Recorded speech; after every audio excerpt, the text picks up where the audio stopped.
going on, everybody? It's your man Calid B, back here again with another episode of the Brand Review and a brand new set and everything.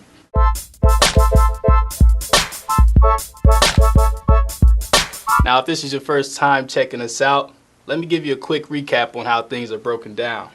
First, we'll look at the artist's brand identity and get an understanding of what makes their music and image stand out from the competition.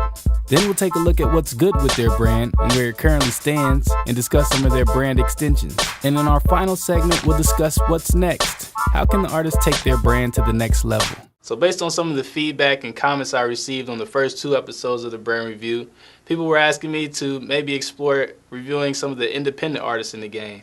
So this time around, I'm going to take it to the Steel City and check out our homie Mac Miller. In a room filled with holographic images. Path is limitless, death, well that's ridiculous. I'ma live forever cause the legend never died. See, the world is simple but complex in the design. Mac Miller, aka Malcolm McCormick, is a 21-year-old rapper out of Pittsburgh, PA, who has had a meteoric rise to success. His music portrays a lifestyle that's all about having fun, partying, and hanging out with his crew, the Most Dope Crew, and he often gives references to his hometown of Pittsburgh in his music and music videos. Like in Frick Park Market, for example, which is a local deli that he used to work at as a teenager growing up. Anything you need, you can find it at the market. Now his appeal spread like wildfire once he dropped the mixtape K.i.d.s in 2010, and this mixtape spawned the hit single Knock Knock.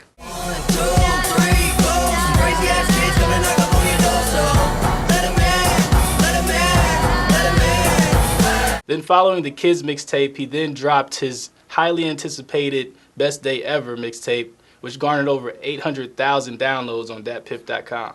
From there, Mac gained national attention and became the new kid out of Pittsburgh not named Wiz Khalifa. Throughout 2011, Mac's fan base seemed to grow exponentially, and this came without any charting radio singles at the time. Later that year, XXL Magazine also included Mac in their top 10 XXL freshman list, a list that also included the likes of Kendrick Lamar, Big Crit, Yellow Wolf, and Meek Mills. All of this press and momentum led up to the release of his debut album, Blue Slide Park, which went on to sell 144,000 copies in its first week, becoming the first independent album to debut at #1 on the Billboard charts since the Dog Pound did it in 1995. The success of Blue Slide Park also led to Mac landing features on two of the country's biggest songs at the time, Maroon 5's smash hit Moves Like Jagger remix and Justin Bieber's Boyfriend remix. Now when it comes to Mac's image, there's no getting around the fact that he is a white rapper. However, there has been an increasing amount of white rappers of late, and hip-hop is being enjoyed globally by many different ethnicities. However, whenever a white rapper steps into the spotlight, there's always some shock and skepticism amongst the hip-hop community. But once Mac actually proved that he can rap and he had an authentic appreciation for the culture, I think this ended up benefiting Mac in regards to how quickly he was able to garner attention to his brand. Me being white has caused, a lot of things like Donald Trump calling me the next Eminem was like such a huge thing. I couldn't believe it. I couldn't believe how big of a deal that was. Like, obviously he didn't say that, and when the fuck has anyone ever cared what Donald Trump had to say? You know what I'm saying? Him calling me that, what? Donald Trump called him next Eminem just because he's white, he could never be him. Eminem's the greatest. How can Mac be him? Man, it's Donald Trump. All he was saying is that I'm white and successful. You know what I'm saying? It's like what it is. So what's really good with Mac Miller's brand? What are some of his current strengths and weaknesses? Take over the world when I'm on my Donald Trump shit. I think that one of the main draws to Mac Miller is the fact that he still is an independent artist. And as we all know, in America, we love the underdog. And in the music business, being an independent artist is somewhat of being an underdog. I think this allows him to gain more loyalty from his fans as they feel more part of his success. And I also feel that he's able to profit from his music quicker than if he was signed to a major label. So he has a little bit more flexibility on how he's able to release his music and create on his own terms. Now, his success can also be attributed to his strong social media presence, where he has a combined reach of over 7 million fans via Twitter and Facebook, and over 500,000 YouTube subscribers. Now, this is huge considering the fact that Mac is still an independent artist, and he doesn't have access to all the big marketing dollars of a major label. So the more he's able to take advantage of this free source of social media, the better off he is as far as releasing content and promoting his own brand. For example, when he reached 1 million followers on Twitter, he released I Live Life Thank You, which was a fan appreciation mixtape. I actually got the chance to be in the studio with Mac when I was managing Brandon Deshay the day before he released the I Love Life Thank You mixtape, and it was pretty cool to see him having 950,000 fans, and then the next day having 1 million and releasing the content that very next day, which shows you the power of social media and how instantaneous it can be for fans that are, following your every move. In addition, Mountain Dew is another brand that has also been known to work with emerging artists such as the Cool Kids, Chromeo, Theophilus Linden, and recently they've also reached out to Mac Miller. On the same day that Blue Slide Park was released, Mountain Dew announced their partnership with Mac Miller that would include a 35-city tour sponsorship, branded promotional items at every show, a remix release on the Mountain Dew record label Green Label Sound, a TV commercial, and a live internet broadcast of Mac's album release show. And more recently, Mac has entered the reality TV show world with his new show, Mac Miller and the Most Dope Family, which airs on MTV2. This show gives you a glimpse of Mac's new life after finding success. Right now, I'm about to show you how to really start off a TV show. It's about to be a legendary epic adventure. Let's do this. Here we go. Now, the show is kind of a watered-down version of Entourage. However, I think the most beneficial part of this show is that Mac will be able to expose his brand and his music to a broader audience, as according to Fast Company, MTV2 reaches over 8 million viewers across the country. And as I mentioned earlier in the Brand ID segment, Mac being a white rapper came with some skepticism, as popular rap critics weren't as receptive to his music as his fans were. This kind of happy-go-lucky party stoner image that Mac created for himself forced rap critics to somewhat pigeonhole him as just being a frat boy party rapper and somewhat taking advantage of the drunken college market, if you will. Pitchfork.com even gave Blue Slide Park a 1 out of 10 rating, posing this question in their review: why is he so popular? He's mostly just a crushingly bland, more tolerable version of Wiz Khalifa without the chops, desire, or pocketbook for enjoyable singles. And on top of all the criticism that he received, Mac was then sued by one of his favorite artists, Lord Finesse, for $10 million. Finesse accused Mac Miller of copyright infringement for the use of one of Lord's instrumentals, Hip to the Game, which Mac used on his song Kool-Aid and Frozen Pizza. The lawsuit was eventually settled and the two have made peace since. Now, with all this going on, it recently came out in an article in Complex magazine that Mac became addicted to that lean, aka promethazine, in order to cope with all the stress, as he felt like the criticism he was receiving was a personal attack on his character rather than his music.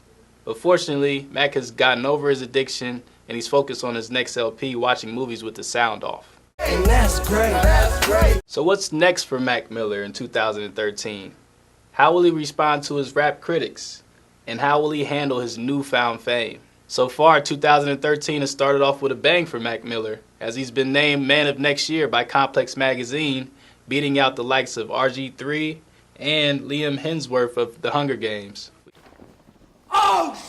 By winning Complex's Man of the Year, Mac Miller not only received a full feature spread in Complex Magazine and a video interview with Mark Echo himself, but he was also rewarded with a brand new Fist of Karma.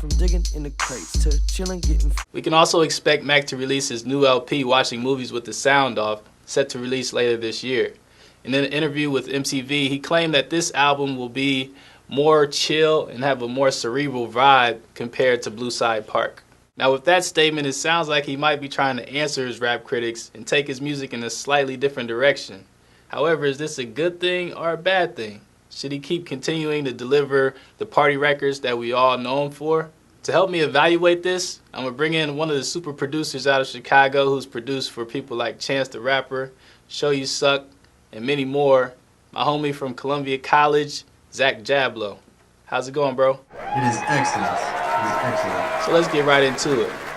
Due to the criticism that Mac received from a lot of rap critics and being a quote-unquote frat boy rapper, do you feel like Mac should, respond to the critics and move in a slightly different direction musically? Or do you think he could, continue to grow upon the sound that he created for him with Blue Slide Park?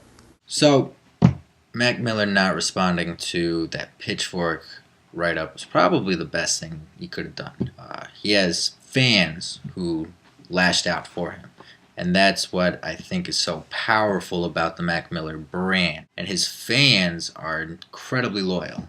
His brand has never really taken a blow because of what some blog on the internet says. I don't even think Pitchfork really has ever reviewed an album and rated it in the hip-hop genre that I could relate to. I feel like they totally just goes right over their head. So to give somebody like Mac Miller a 1 is just whatever.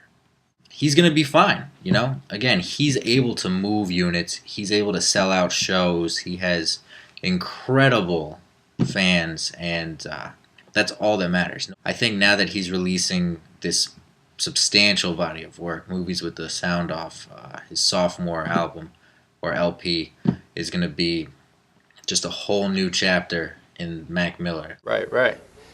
And now that Mac has reached commercial success, do you think it would be beneficial for him to maybe explore some major label options or remain independent?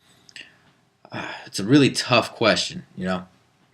Obviously, major labels have a ton to offer, but Mac has done just fine by himself. You know, millions and millions of Twitter followers, millions of Facebook likes, sold out shows, features, tours, commercials, endorsements. He's doing incredibly well for a young kid out of Pittsburgh. But the pros, I'll say, with signing with a major is obviously going to be getting into mainstream radio waves. And we've just learned from Macklemore and Ryan Lewis, who are, of course, unsigned artists, #1 record on the Billboard charts for weeks. It came out that they teamed up with Warner Brothers to get a radio promotion deal. And I don't really see a song like Thrift Shop, which is easily comparable to a Mac Miller sound, breaking radio waves without, you know, a huge promotional push, a huge budget, and just that muscle behind it to get it on air. I think that moving forward for Mac Miller, it would be in his best interest to find a label that really understands his vision and won't do anything to change the direction that he's wanting to go into. I think, in my opinion, Mac Miller releasing a major label album, getting a radio single, is the next logical step if he wants to take his career into the next level. That's my answer. Well, Zach, thanks again for joining us today on the Brand Review. I can't thank you enough. Best of luck to all your future endeavors, and I'm sure I'll be seeing you around the city. So that concludes this episode of the Brand Review. Thanks for checking us out. As you can see, Mac Miller has a lot of things on his plate for 2013. Big expectations with the Complex Man of Next Year stamp. So we'll see how everything pans out, and we'll see if what we talked about actually comes to fruition. I'll catch you next time right here on the Brand Review. Peace. Thumbs up.